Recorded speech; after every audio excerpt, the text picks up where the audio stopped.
Discover your calling, the life's task. You possess a kind of inner force that seeks to guide you towards your life's tasks. What you are meant to accomplish in the time that you have to live. In childhood, this force was clear for you. It directed you toward activities and subjects that fit your natural inclinations, that sparked a curiosity that was deep and primal. In the inventing years, the force tends to fade in and out as you listen more to parents and peers. The daily anxieties that wear away at you. This can be the source of your unhappiness, your lack of connection to who you are, what makes you unique. The first move toward mastery is always inward learning who you really are and recognizing with that innate force, knowing it with clarity. You will find your way to a proper career path and everything else will fall into place. It is never too late to start this process.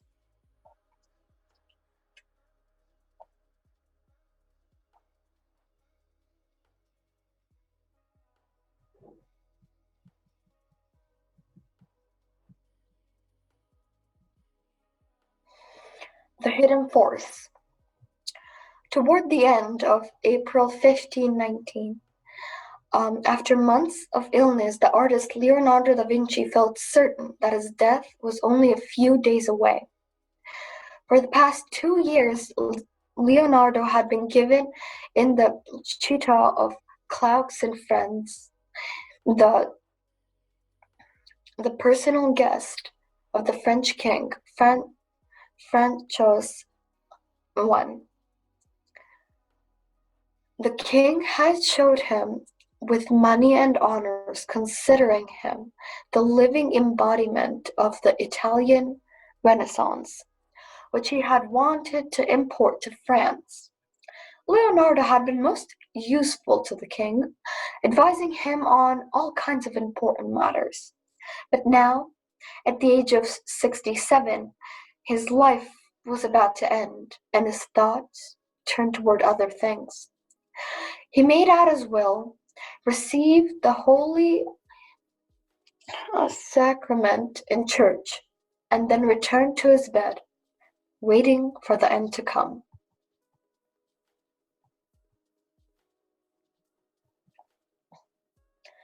As he lay there, several of his friends, including the king, visited him. They noticed that Leonardo was in a particularly reflexive mood. He was not someone who usually liked to talk about himself, but now he shared memories from his childhood and youth, dwelling on the strange and improbable course of his life. Leonardo had always had a strong sense of fate, and for years he had been haunted by one particular question. Is there some kind of force from within that makes all living things grow and transform themselves? If such a force in nature existed, he wanted to discover it. And he looked for signs of it everything he examined. It was an obsession. Now, in his final hours, after his friends had left him alone, Leonardo would have almost certainly applied this question in some or another to the riddle of his own life, searching for the signs of a force or a fate that had brought about his own development and guided him to the present. Leonardo would have begun such a search by first thinking back to his childhood in the village of Vinci, some 20 miles outside Florence. His father, Ser Piero da Vinci, was a notary and a staunch member of the powerful Bogus. But since Leonardo had been born out of wedlock, he was barred from attending the university or practicing any of the noble professions. His schooling, therefore, was minimal. So as a child, Leonardo was left mostly to himself. He liked most of all to wander through the olive groves around Vinci, or to follow a particular path that led to a much different part of the landscape. Dense forests of wild boar, waterfalls,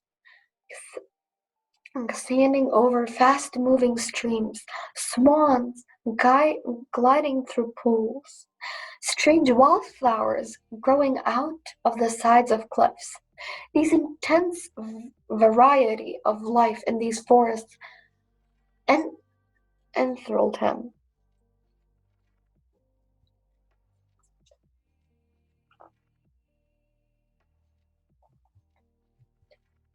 One day, into sneaking into his father's office, he grabbed some sheets of paper, a rather rare commodity in those days.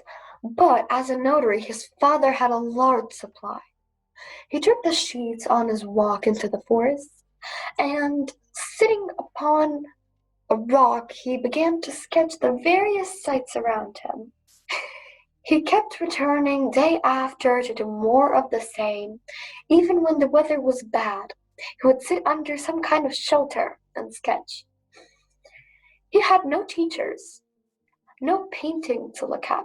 He did everything by eye, with nature as a model. He noticed that in the drawing things he had to observe them much more closely and catch the details that made them come to life.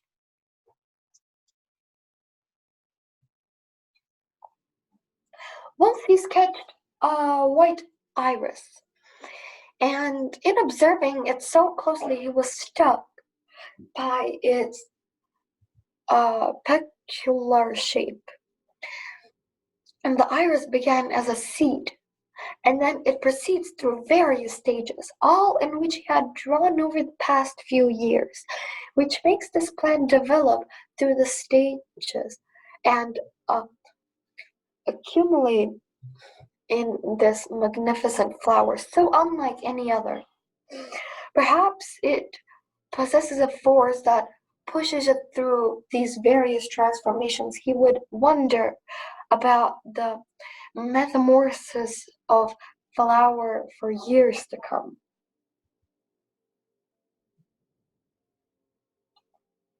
Alone in his deathbed, Leonardo would have thought back to his earliest years and as an apprentice, apprentice in the studio of the Florentine artist Andrea del Verrocchio. He had been admitted there at the age of 14 because of his remarkable quality of his drawings.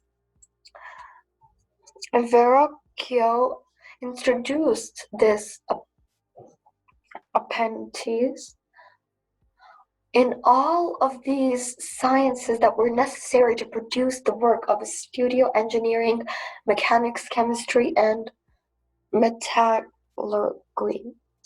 Leonardo was eager to learn all these skills, but as soon as he had discovered in himself something else, he could not simply do an assignment. He needed to make it something of his own, to invent and rather than imitate the master. One time, as part of his studio work, he was asked to paint an angel in a larger biblical scene designed by Verrocchio. He had decided that he would make his portion of the scene come to life in his own way. In the foreground, in front of the angel, he painted a flower bed. But instead of the usual generalized renderings of plants, Leonardo dissected the flower specimens he had studied in such detail as a child, which a kind of specific rigor no one had seen before. For the angel's face, he experimented with his paints and mixed a few blend that gave a kind of soft radiance that expressed an angel's sublime mood. To help capture this mood, Leonardo had spent time in the local church, observing those in fervent prayer, an expression of one young man serving as a model for the angel. And finally, he determined that he would be the first artist to create realistic angelic wings.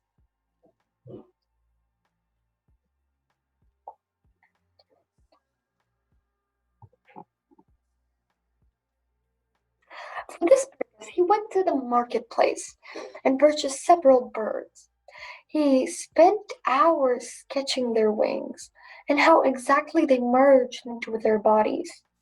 He wanted to create the sensation that these wings had organically grown from the angel's shoulders and would bring it a natural flight. As usual, Leonardo could not stop there. After his work was completed, he became obsessed with birds, and the idea brewed in his mind that perhaps a human could really fly if Leonardo could figure out the science behind avian flight. Now, several hours every week, he read and studied everything he could about birds. This was how his mind naturally worked. One idea followed into another.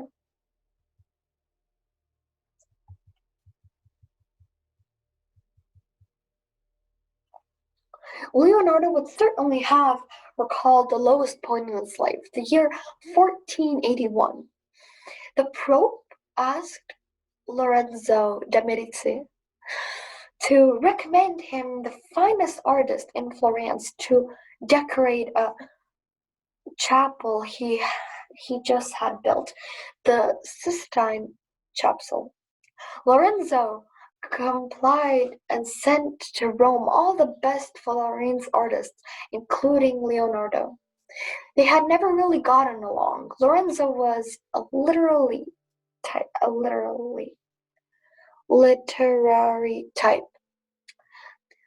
steeped in the classics. Leonardo could not learn Latin and had little knowledge of the ancients. He had a more specific bent to his nature.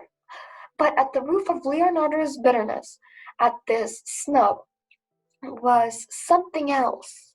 He had to come to hate the dependence forced upon artists to gain loyal favor, to live from commission to commission. He had grown tired of Florence, and the court politics had reigned there.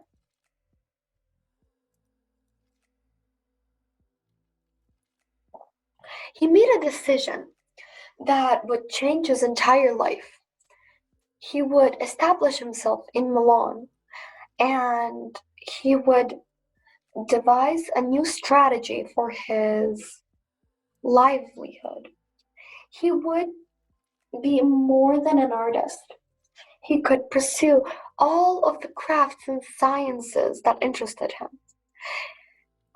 Architecture, military, engineering, hydraulics, anatomy, sculpture. For any prince or Platon that wanted him, he could serve as an overall advisor for the artist. For a nice stipend, his mind, he decided, worked best when he had several different projects at hand, allowing him to build all kinds of connections between them. Continuing his self-examination, Leonardo would have thought back to one of the great commissions that he accepted during this new phase of his life.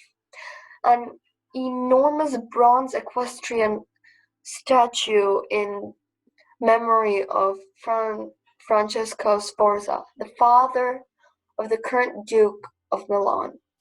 The, the challenge for him was too irresistible. It would be of a scale no one had seen since the days of ancient Rome, and to cast something so large in bronze would require an engineering feat that had baffled all of the artists of his time. Leonardo worked on the design for months, and to test it, he built a clay replica of the statue and displayed it in the most expensive square in Milan. It was gigantic, the size of a large building. The crowds that gathered to look at it were awestruck in size. The impetuous stance of the horse that the artist had captured its terrifying aspect.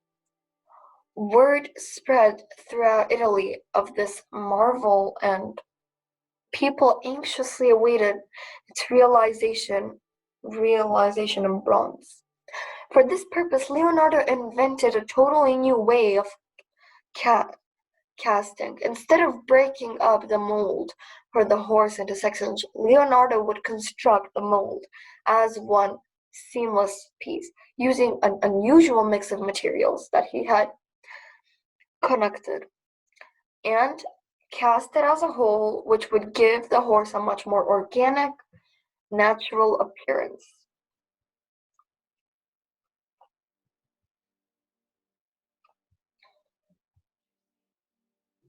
A few months later, however, war broke. War broke out, and the Duke needed every bit of bronze he could lay in his hands for artillery. Eventually, the clay statue was taken down, and the horse was never built. Other artists had scoffed at Leonardo's folly. He had taken so long to find the perfect solution that naturally events had conspired against him. One time, even, Michelangelo himself taunted Leonardo. You, who made a modern of a horse you could never cast in bronze, and which you gave up to your shame.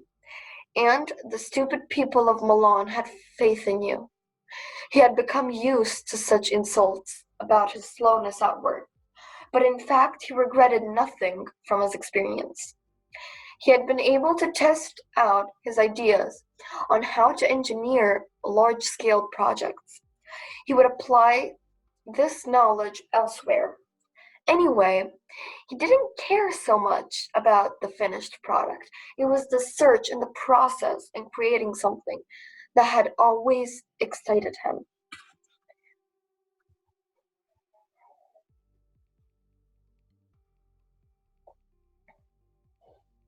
Reflecting on his life in this way, he would have clearly detected the workings of some kind of hidden force within him. As a child, this force had drawn him to the wildest part of the landscape, where he could observe the most intense and dramatic variety of life. This same force compelled him to steal paper from his father and devote his time to sketching. It pushed him to experiment while working for Verrocchio. It guided him away from the courts of Florence and the insecure egos that flourished among artists. It compelled him to an extreme boldness. The gigantic sculptures, the attempt to fly the dissection of hundreds of corpses for his anatomical studies, all to discover the essence of life itself. Seen from this vantage point, everything in his life made sense. It was a fact of blessing that to have been born illegitimate, it allowed him to develop in his own way. Even the paper in his house seemed to indicate some kind of destiny. What if he had rebelled against this force? What if in the Sistine Chapel rejection, he had instead on going to Rome with the others and forced his way into the Pope's good graces instead of seeking his own path? He was capable of that. What if he had devoted himself mostly painting in order to make a good living? What if he had been more like the others, finishing his works as fast as possible? He would have done well, but he would not have been Leonardo da Vinci. His life would have lacked the purpose that it had, and inevitably things would have gone wrong. This hidden force within him, like that within the iris he had sketched so many years before, had led to the full flowering of his capacities. He had faithfully flowered its guidance to the very end, and having completed this course now, it was time to die. Perhaps his own words, written years before in his notebook, would have come back to him in a moment. Just as a well-filled day brings blessed sleep, so a well-employed life brings a blessed death.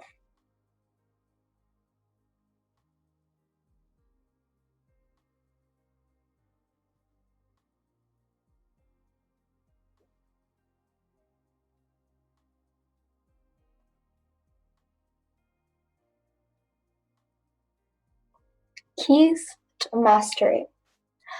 Among his various possible beings, each man always finds one which his genuine and authentic being. The voice which calls him to that authentic being is what we call vocation. But the majority of men devote themselves to silencing that voice of the vocation and refusing to hear it. They manage to make a noise within themselves to distract their own attention in order not to hear it. And they defound themselves by substituting for their genuine selves in a false course of life. Jose Ortega y Gasset.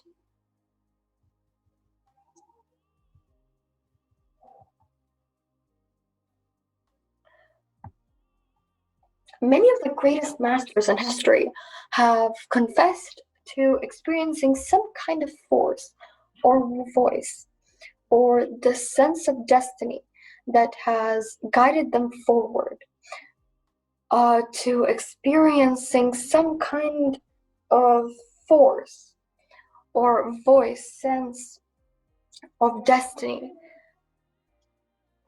or voice, to sense of destiny that has guided them forward. For Napoleon Bonaparte, it was his star that he always felt ascendance when he made the right move. For Socrates, it was his demon voice that he heard, perhaps from the gods, which inevitably spoke to him in the negative, telling him what to avoid. For Goethe, he also called it a demon, a kind of spirit that dwelled within him and completed him to fulfill his destiny. In more modern times, Albert Einstein talked of a kind of inner voice that shaped the direction of his speculations. All of these are variations of what Leonardo da Vinci experienced with his own sense of faith. Such feelings can be seen as purely mystical, beyond explanation, or as hallucinations and delusions. But there is another way to see them, as eminently real, practical, and explicable. It can be explained in the following way.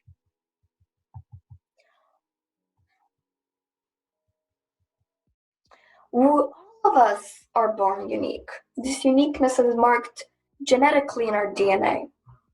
We are a one-time phenomenon in the universe. Our exact genetic makeup has never occurred before, nor will ever be repeated. For all of us, this uniqueness first experiences itself in childhood through certain primal inclinations. For Leonardo, it was exploring the natural world around his village and bringing it to life on paper in his own way. For others, it can be an early attraction to visual patterns, often an indication of a future interest in mathematics. Or it can be an attraction to particular physical movements or spiritual arrangements. How can we explain such inclinations? They are forces within us that come from a deeper place than conscious words can express. They draw us to certain experiences and away from others. As these forces move us here or there, they influence the development of our minds in very particular ways.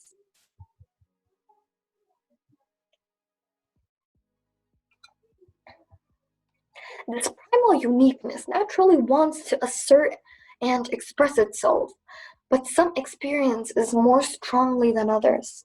With masters, it is so strong that it feels like something that has its own external reality, a force, a voice, destiny. In moments when we engage in an activity that corresponds to our deepest inclinations, we might experience a touch of this. We feel as if the words we write or the physical movements we perform come so quickly and easily that are coming from outside us. We're literally inspired by the Latin word. We're literally inspired. The Latin word meaning something from the outside breathing within us.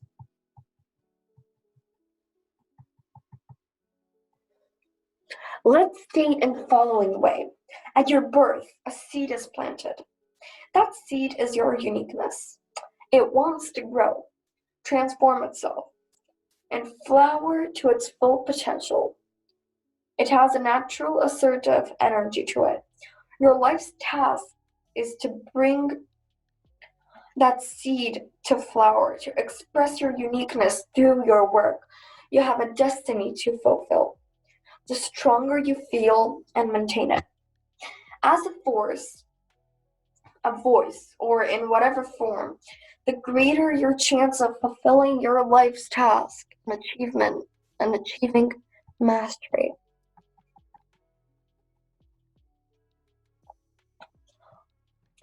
What wakens a force? What makes you not feel it or even doubt its existence?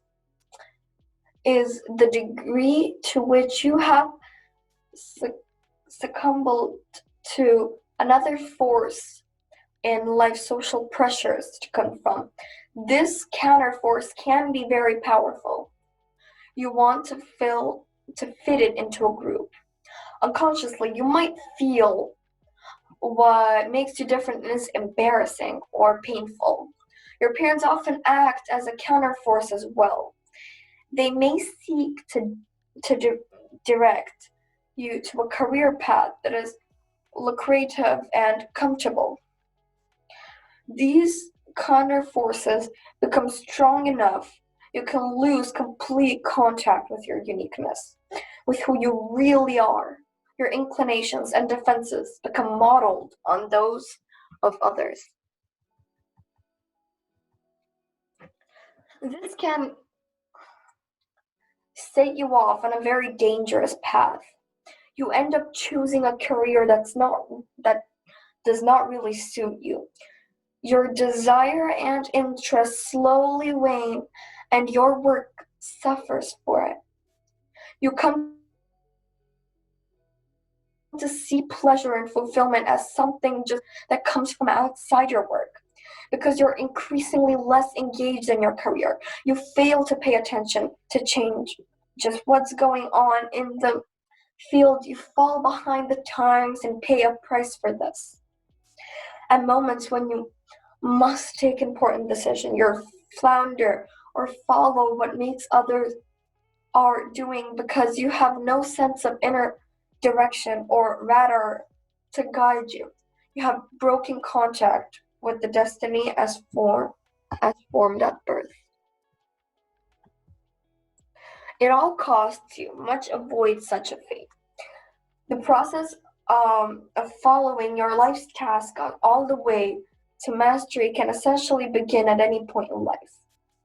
The hidden force within you is always there and ready to be engaged.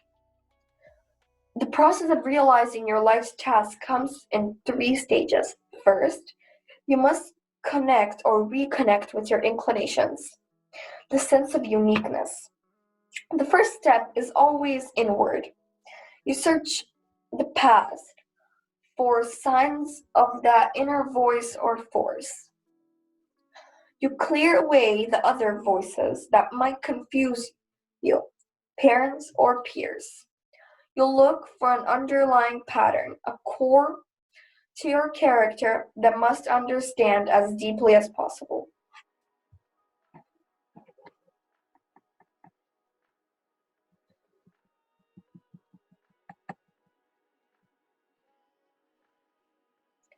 Second, this connection established, you must look at the career path you're already on or you're about to begin. The choices of this path or medication of it is critical. To help in this stage, you will need to enlarge your concept of work itself. Too often, we make a separation in our lives. There's work and there's life outside work, where we find real pleasure and fulfillment. Work is often seen as a means for making money so we can enjoy that second life that we lead. Even if we desire some satisfaction from our careers, we still tend to compartmentalize our lives this way. This is a depressing attitude because in the end we spend a substantial um, part of our waking life at work. If we experience this time as something to get through on the way to real pleasure, then our hours of work represent a tragic waste of the short time that we have to live.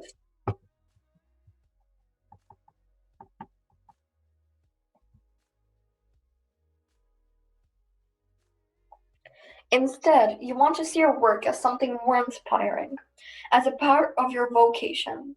The word vocation comes from the Latin meaning to calls or to be called. It's used in relation to work began in early Christendom. Certain people were called to a life in church that was their vocation. They should recognize this literally by hearing the voice from God, who had chosen them for this profession. Over time, the word became secularized, referring to any work or study that a person felt was suited to his or her interests, particularly a manual craft. It is time. However, we return to the original meaning of the word, for it comes much closer to the idea of a life's task and mastery.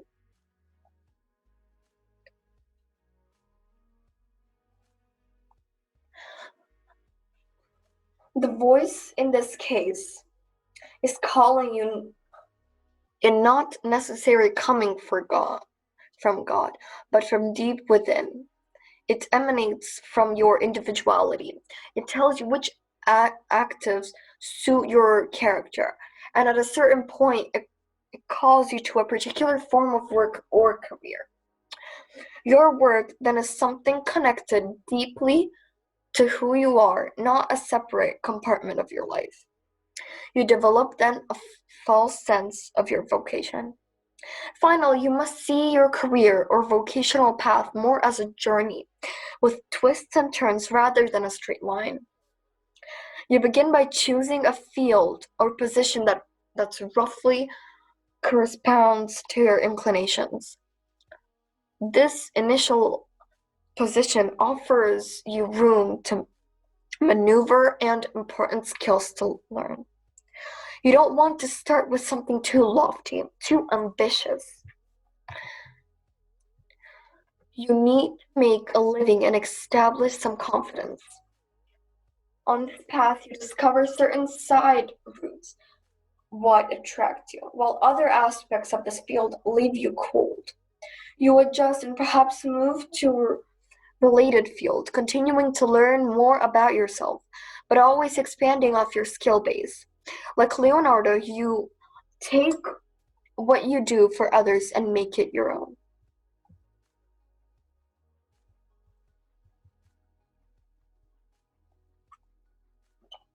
Eventually, you will hit upon a particular field, niche, or opportunity that suits you perfectly.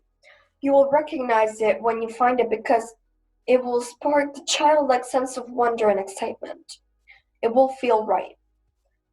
Once found, everything will fall into place. You will learn more quickly and more deeply. Your skill level will reach a point where you will be able to claim your independence from within the group you work, for, and move out into your own. In a world in which there's so much we cannot control, this will bring you the ultimate form of power. You will determine your circumstances as your own master. You will no longer subject to the whims of tyrannical bosses or scheming peers.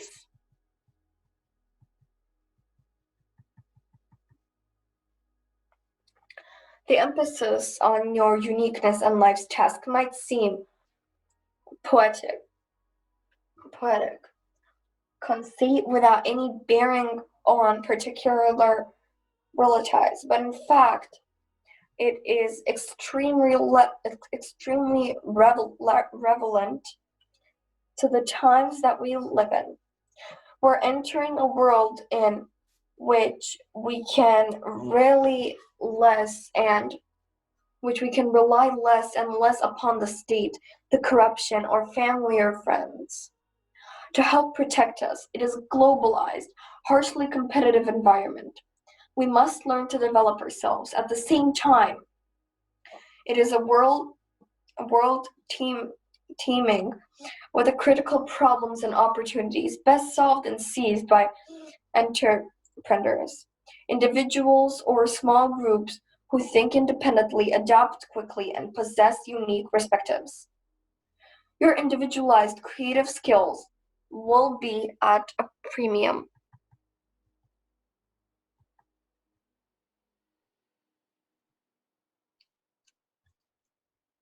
Think of it this way. What we lack most in the modern world is a sense of larger purpose in our lives. In the past, it was organized religion that often supplied this, but most of us now live in a circularized world. We human animals are unique. We must build our own world. We do not simply react to events out of biological scripting, but without a sense of direction provided to us, we tend to flounder. We don't know how to fill up and structure our own time. There seems to be no defining purpose to our lives. We're perhaps not conscious of this empathy, and it infects us in all kinds of ways. Feeling that we are called to accomplish something is the most positive way for us to supply this sense of purpose and direction. It is a religious-like quest for us, for each of us. This quest should not be seen as selfish or antisocial. It is in fact connected to something much larger than our individual lives. Our evolution is a species that has depended on the creation of a tremendous diversity of skills and ways of thinking. We thrive by the collective activity of people supplying their individual talents. Without such diversity, a cultural dies. Your uniqueness at birth is a marker of this necessary diversity. To the degree you accumulate and express you in a degree to accumulate and express it, you are fulfilling a vital role. Our times might empathize equality, which we then mistake for the need for everyone to be the same.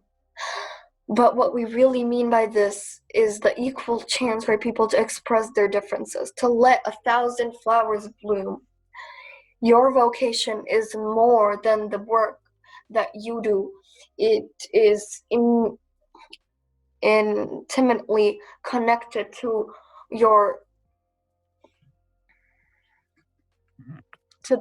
it's connected to the deepest part of your being and its manifestation for the intense diversity in nature and within human culture. In this sense, you must see your vocation as immensely poetic and aspiring.